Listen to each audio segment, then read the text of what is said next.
बिहार विधानसभा चुनाव के second phase में क्या खुलेगा प्रशांत किशोर की जन स्वराज का खाता।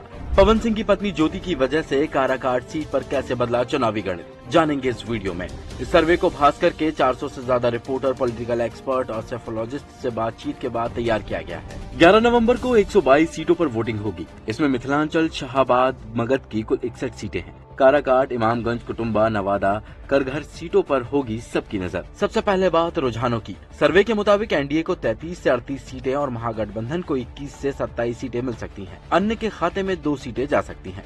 2020 के विधानसभा चुनाव में इन सीटों में से गठबंधन को 35, एनडीए को 25 और अन्य को 7 सीटें मिली थी। किस पार्टी को कितनी सीटें मिल सकती हैं, आइए जानते हैं। बीजेपी 21 सीटों पर लड़ रही है, उसे 13 से 14 सीटें मिल सकती हैं। जेडीयू 22 सीटों पर मैदान में है, 15 से 19 सीटें उसके खाते में जा सकती हैं। एलजेपी 9, आरएलएम 4 और हिंदुस्तानी अवामी मोर्चा 5 सीट पर चुनाव लड़ रही है। इनमें एलजेपी 1, आरएलएम 0 और हिंदुस्तानी अवामी मोर्चा 4 सीटों पर आगे दिख रही है। इन सीटों पर एनडीए को बढ़त मिलती नजर आ रही है।